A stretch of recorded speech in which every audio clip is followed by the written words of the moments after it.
चले जी केक को निकालते हैं बाहर। ये देखिए ना, अच्छा और ज़बरदस्त ये बेक हुआ है, ज़बरदस्त। फिर मैं इसको यूं ही रखती हूँ क्योंकि मुझे इसको ट्रे में लगाना है और इसको हमने गर्म करना है। ओके जी, ये देखिए ये इवेपोरेटेड मिल्क की तरह लग रहा है। आप यूं कर लें इसको।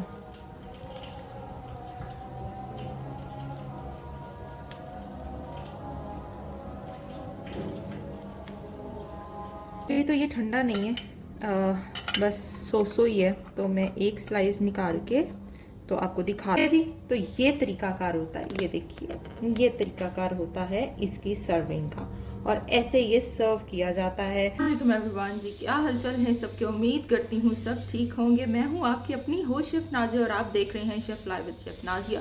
तो आज मैं सुबह सुबह जो है वो अपना इंट्रोडक्शन दे रही हूँ। तो जी आज लेके आए हैं एक डिज़र्ट। आपको याद होगा कि कुछ 4-5 वीडियोस बैक पे चले जाए, मैंने 3 मिल्क केक की रेसिपी शेयर की थी। तो मेजॉरिटी कह रही थी कि इसमें वेपोरेटेड मिल्क जो है हम उसका नेम बदल के यूज़ कर सकते हैं। तो मैंने तब उन्हें बताया था ये कंडेंस मिल्क होगा, ये कैरमल होगा। तो लेकिन आज जो मैं डिज़र्ट बनाने जा रही हूँ, इसको डिज़र्ट फॉर्म में बनाने जा रहे हैं बेसिकली। एक ट्रे में मैं बेक करूँगी, देन इसका मैं डिज़र्ट तैयार करूँगी। तो चले स्टार्ट करते हैं 3 मिल्क डिज़र्ट। और देखिएगा कि इसमें क्या नेमो बदल यूज़ करना है और कितनी क्वांटिटी में यूज़ करना है। और इसका जो स्पॉन्ज है बेसिकली वो बहुत इंपॉर्टेंट है। इसका स्पॉन्ज मैं वो वाला नहीं लगा रही, इसका स्पॉन्ज थोड़ा सा डिफरेंट है। आप उसका वनीला केक बना सकते हैं, उसको कार्विंग के लिए यूज़ कर सकते हैं, आप उसको जो है फॉन्डेंट के लिए यूज़ कर सकते हैं। तो मेजॉरिटी टाइप का ये वनीला स्पॉन्ज बनने जा रहा है, इस पर फोकस करना है और अच्छे से रेसिपी मेंशन करनी। इसमें मैंने कोई क्लास नहीं रखी हुई, ये डायरेक्ट जो है एपिसोड रिलीज होने जा रही है। कोई इस पे मैंने पहले क्लास नहीं दे रही, इसी में आप लोगों को समझना होगा, इसी में आप लोगों को देखना होगा। तो चलिए जी स्टार्ट करते हैं आज की एपिसोड 3 मिल्क डिज़र्ट के नाम से। चलें जी स्टार्ट करने लगे हैं। आज हम जो है रेसिपी थोड़ी सी मैं डिटेल बताने वाली हूँ। ये रेसिपी के अकॉर्डिंगली मेरे इंग्रेडिएंट है, जो कि मैं वनीला रिच स्पॉन्ज बना रही हूँ, जो कि डेंस स्पॉन्जी है। अब मैंने सोचा वनीला में भी आपको डेंस स्पॉन्जी करा दिया जाए, जो कि हम ढोलकी केक, कार्विंग केक, शेप्स दे सकते हैं, कटिंग कर सकते हैं, हाइटेड बना सकते हैं। और वो जो हमारे केक्स होते हैं जिन्हें हम कहते हैं जी केक्स और ग्रेविटी केक्स के लिए, जो ग्रेविटी केक्स हैं उसके लिए ये स्पॉन्ज बहुत अच्छा है। और जो मैंने लॉडेड स्पॉन्ज वाला कराया है, लॉडेड केक वाला, वो स्पॉन्ज बहुत अच्छा है। ठीक है, तो आए रेसिपी को समझाते हैं। ये 4 पाउंड के लिए रेशो मैंने निकाली है। ठीक है, 4 पाउंड की रेशो है ये। पहले तो मैं 4 पाउंड का बनाने जा रही थी, तो मैंने सोचा कि इसकी रेशो को मैं थोड़ा कम कर लेती हूँ क्योंकि मुझे लग रहा था कि ज़्यादा है। एनीवेज मैं स्टार्ट करती हूँ। यहाँ पे जो नमक है 3 पिंचेस मैंने पहले ऐड कर दिया है, क्योंकि मैं हमेशा भूल जाती हूँ बताना आप लोगों को। अंडे जो है वो 6 अदद हैं, चीनी 250 ग्राम, ऑयल 230 ग्राम, मैदा 250 ग्राम, बेकिंग पाउडर 10 ग्राम, बेकिंग टाइमिंग 30 से 35 मिनट, बेकिंग टेम्परेचर 180 ग्राम। मसला क्या है यहाँ पर बच्चों? मसला ये है कि ये ऑयल बेस्ड है, हैवी ऑयल बेस्ड है। इसमें ऑयल की रेशो जा रही है एक्स्ट्रा ऑर्डिनरी, और मैदे और चीनी के अकॉर्डिंगली ही मैंने ऑयल इसमें डाला है। और ये इतना को मोइस्ट होता है, वनीला मोइस्ट स्पॉन्ज है। ये 3 मिल्क केक के लिए भी बेस्ट है ये। उसके बाद जो मैंने आप लोगों को ऑलरेडी बता दिया है, फॉन्डेंट है, कार्विंग है, डोल केक है, जो हाइटेड केक्स होते हैं उसके लिए परफेक्ट है। उसके बाद आ जाए 1/2 पाउंड की रेशो, एक अंडे के हिसाब से मैंने निकाली है। मैंने आपको हमेशा लाइफ में समझाया आकर एक अंडे की रेशो कैसे निकालनी है। जिसने समझनी है कि एक अंडे की रेशो के हिसाब से हम रेसिपी कैसे तरतीब देते हैं, वो मेरी लाइव जाकर ज़रूर अटेंड किया करें और लाइव आया करें और देखा करें। मैं वहाँ डिटेल से बता रही होती हूँ। ये आपको मेरी लाइव वीडियो अभी जो मैंने प्रीवियस जो ऑरेंज लॉफ केक वाली बनाई है ना, उसमें मैंने लाइव समझाया है, जाकर देख ले। नहीं तो class number 2 live class number 2 में मिलेगा, class number 2 live class number 2 में मिलेगा आपको लिक्विड। अच्छा, उसके बाद ये मैं बना रही हूँ तकरीबन 2.5 पाउंड, 2.5 से 3, ये 3 पाउंड में चला जाएगा। 3 पाउंड कैसे चला जाएगा? रेडी स्टेडी होने के बाद। ठीक है, ये 2 स्पॉन्ज निकलेंगे 2-2 पाउंड के। आप लोग चाहें तो 2.5-2.5 पाउंड का एक स्पॉन्ज केक बना के दे सकते हैं, यानी 2 स्पॉन्ज हैवी निकलते हैं, 3 लेयर इजीली हो जाती हैं इसमें से। एक स्पॉन्ज जो है यानी इसमें से जो निकलेगा वो आपका केक 2.5 से 3 पाउंड तक रेडी होता है। आप पे डिपेंड करता है आप कितनी क्रीम एप्लीकेट करते हैं। ठीक है, अदरवाइज लेस क्रीम के साथ 2.5 पाउंड बेस्ट ऑप्शन है। और अगर हम पूरा केक बनाते हैं इसके साथ तो 6 पाउंड का केक इसके साथ रेडी होता है। 2 स्पॉन्ज निकलेंगे हाइटेड 8-8 इंच वाले पैन में, और 6 पाउंड तक हम इसका वेट निकाल सकते हैं इस रेशो के साथ। अच्छा, यहाँ पर आ जाए जी। ये 4 पाउंड की रेशो क्रीम लगाने के बाद, चूंकि मैं 3 मिल्क में जा रही हूँ इसलिए मैं समझा रही हूँ कि मैंने उसके अकॉर्डिंगली ये रेशो निकाली है। 4 अंडे, शुगर 168 ग्राम, ऑयल 160 ग्राम, सॉल्ट 1 पिंच, फ्लावर 168 ग्राम और बेकिंग पाउडर 7 ग्राम। टेम्परेचर आपने तीनों की दफ़ा यही सेम रखना है, ठीक है, लेकिन टाइमिंग चेंज हो जाएगी। जाहिर है जब इसको हम बड़ी ट्रे में बेक करेंगे टाइम और लेगा, छोटे में करेंगे तो टाइम और लेगा। लिक्विड कैरमल की तरफ आ जाए। जो लिक्विड मिल्क है इसके अंदर हम ना तो कोकोनट मिल्क डालने जा रहे हैं, ना हम वेपोरेटेड मिल्क यूज करेंगे। ये कैरमल के साथ बनता है। जो कमर्शियल है, जो मेरे पास इतने कराची वाले जो हैं मौजूद हैं ग्रुप के अंदर, या स्टूडेंट्स मेजोरिटी कराची से हैं, वो कहते जी हमारे पास जो मिल रहा है वो इस तरह का नहीं मिल रहा, हमारे पास तो इस तरह का मिल रहा है। तो अब मैं आपके पास जो केक मिल रहा है मैं उस कंडीशन में ये बनाने जा रही हूँ। तो उसमें कैरमल सॉस यूज होगी। आपका फ्रेश मिल्क यूज कर लें या मिल्क पैक यूज कर लें, या कोई भी डब्बे वाला दूध यूज कर लें। मिल्क पैक क्रीम 200 ग्राम, 500 ग्राम, ये 1/2 कप। आप लोग चाहें तो कैरमल की रेशो को बढ़ा सकते हैं इसके अंदर, लेकिन मुझे नॉर्मल रखना है क्योंकि मैंने अपने घर के अकॉर्डिंगली चलाना है इसको, ठीक है। तो आप इसको आधे कप से पौने कप तक और 1 कप तक की रेशो तक ले जा सकते हैं, कोई इशू नहीं। आप पे डिपेंड करता मीठा कितना खाते हो। टॉपिंग में कैरमल सॉस जाएगी और क्रीम जाएगी विपिंग क्रीम, ठीक है जी, whipped cream.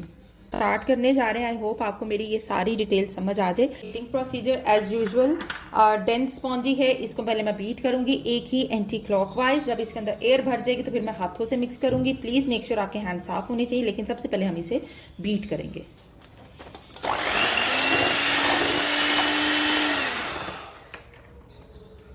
Salt as usual ऐसे डाल दिया।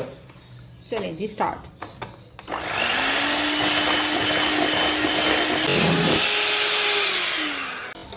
बीटिंग प्रोसीजर स्टॉप कर दिया, ठीक, समझ गए आप लोग। अच्छा, अब जो तरीकाकार इस स्पॉन्ज के लिए होता है वो मैं समझाने जा रही हूँ। यहाँ क्या करना है, ऑयल, थोड़ा सा ऑयल, ठीक है, ओके, सारा एक दफ़ा नहीं डालना क्योंकि ऑयल की रेशो ज़्यादा है। यहाँ से लेना है हमने फ्लावर को और यूँ सिफ्ट करते जाना है, ओके जी। फ्लावर लिया, सिफ्ट किया और मिक्स किया। ये प्रोसीजर ख़ास तौर पे जहन में रखना आप लोगों ने। ऐसे नहीं करना कि एक ही दफ़ा में ऑयल डाल देना है, ऐसे नहीं करना, वरना वो आपसे संभालना मुश्किल हो जाएगा, ठीक। अगेन ऑयल, ठीक, again flower and again mix. ये देखिए जी, ये देखिए, पहले ऊपर से मिक्स करना है फिर नीचे लेके जाना है ऑयल के पास। ये देखें ऐसे। देखिए आप सारा ऑयल डाल देते हो ना तो बच्चे वो मिक्स ही नहीं होना आप लोगों से। अगेन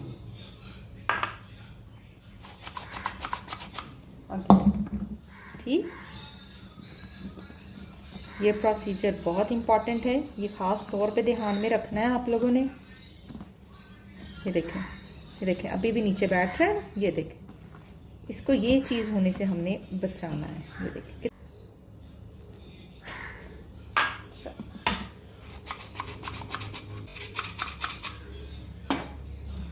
पीछे जी ज़बरदस्त हो गया हमारा काम।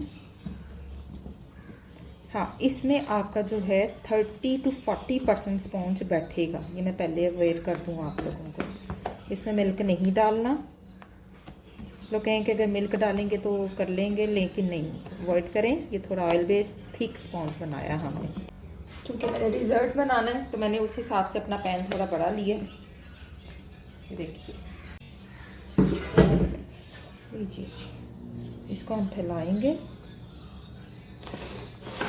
कि हम बेक करेंगे। जो टेम्परेचर मैंने मेंशन किया है उसी पे मैंने इसको बेक करना। लीजिए जी, माशाल्लाह से देखें स्पॉन्ज इक्वल बेक हुआ है, और इसको मैं गोल्डन स्पॉन्ज भी कहती हूँ क्योंकि ये ऊपर से हमेशा ऐसे गोल्डन हो जाता है। और ये देखें कितना सॉफ्ट भी है, मॉइस्ट भी है। और अभी ये ठंडा होता है तो फिर मैं इसको निकाल के फिर से डीमोल्ड करूँगी और फिर हम इसकी सॉस की तरफ आएंगे। चलिए जी, केक को निकालते हैं बाहर। ये देखें,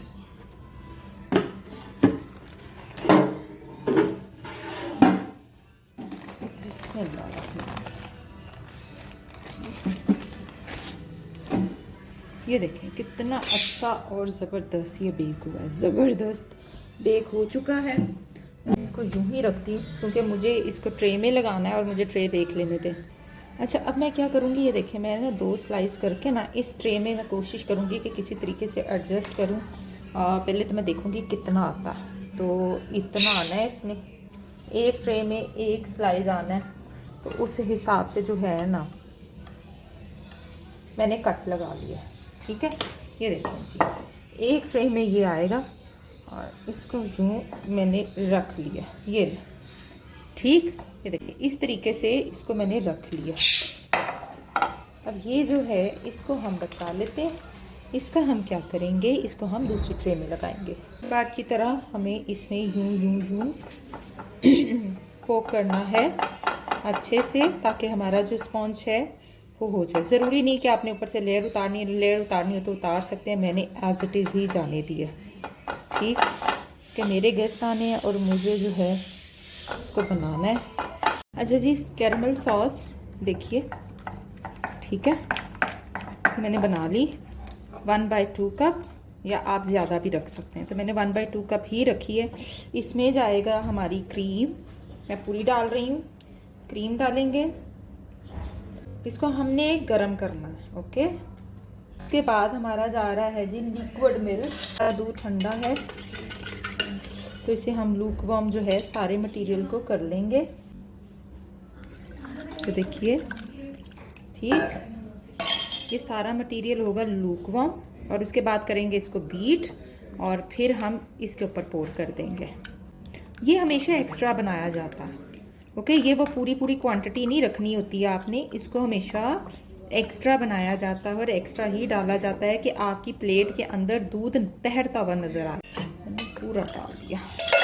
लें जी, ये देखिए ये इवेपोरेटेड मिल्क की तरह लग रहा है आपको, लेकिन उसकी जगह हमने कैरमल सॉस यूज़ की है जो कि मार्केट यूज़ करता है। ठीक है, इसको ऐसे डबो देना है केक को, ऐसे ये चीज़।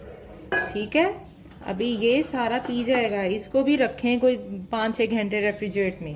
इसी तरह ये छोटू को भी मैं करने जा रही हूँ, डबो देना मैंने सारे के सारे केक को। लूकवार्म ही डालना है, मेक श्योर आपका केक भी लूकवार्म हो और वो भी लूकवार्म हो। तो ये देखिए हो गया है, लेकिन जब हम सर्व करेंगे तो हम क्या करेंगे, इसको ऐसे आधा तार के काट के फिर सर्व करेंगे। अच्छा, अब हल्की हल्की हम क्रीम लगाएंगे, इसको थोड़ा सा करते हैं ठंडा, फिर क्रीम लगाते हैं। चलें जी, ये हो चुका है ठंडा और इसके ऊपर हम करेंगे क्रीम एप्लीकेट। सी, बहुत थिन लेयर रखनी है, ज़्यादा नहीं करना है इसको। ठीक है, देखिए मैंने वो थोड़ा सा साइज से टेस्ट किया था कि ठंडा हुआ है या नहीं हुआ। ठीक है, इसको एक्स्ट्रा दूध आप लोगों ने पास रखना है, जो बच जाए जब आप सर्व करें तो प्लेट में डाल के आप सर्व करेंगे, आप ऐसे नहीं करेंगे। तो की तरह वीडियो जो है वो पता नहीं क्या उसको बीमारी पड़ जाती है। अच्छा, मैंने ना इसके कट्स लगाए हैं। ठीक है, अब आप ये देखिए, आप यूँ यूँ इसको शेप भी दे सकते हैं। ओके जी, पहले मैं इसका कट लगा लूँ। ठीक है, ये देखिए ऑलरेडी 2 है ये, तो यूँ मैं पहले बीच में कट लगा दूँ। ठीक है, आपको पता है ये ऑलरेडी यहाँ से 2 पीसेस इसके ऑलरेडी हैं, ये देखिए। ठीक, जाने होना शुरू हो गई, ये देखिए।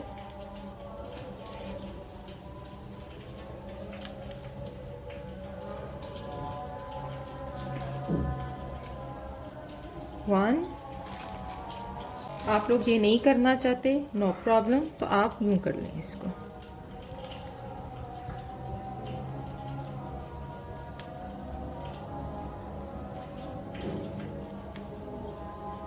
ये ठंडा नहीं है, बस सो ही है, तो मैं एक स्लाइस निकाल के तो आपको दिखाती हूँ।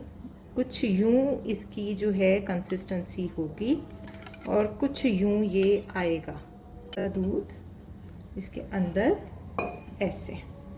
ठीक है जी, तो ये तरीकाकार होता है, ये देखिए ये तरीकाकार होता है इसकी सर्विंग का, और ऐसे ये सर्व किया जाता है। जो हमारे होते हैं रेस्टोरेंट्स, बड़े बड़े जो कैफेज हैं, वहां पर ऐसे सर्विंग होती है। और जो लोकली है, जो कि मुझे आप वीडियोस दिखा रहे हैं, उसमें कंडेंस मिल्क भी जाता है, या तो आप उसमें ये डाल लें या आप हाफ एंड हाफ कर लें, हाफ कंडेंस मिल्क डालें और हाफ ये डाल लें। तो जी आई होप आपको मेरी ये रेसिपी जो है थोड़ी सी इंटरेस्टिंग लगी होगी। तो इंशाल्लाह ताला अब नेक्स्ट जो है हम संडेज के ऊपर आएंगे और मुख्तलिफ किस्म के डिज़र्ट्स के ऊपर आएंगे। तो चलें जी, मिलेंगे नेक्स्ट एपिसोड में। टिल देन अल्लाह हाफिज़।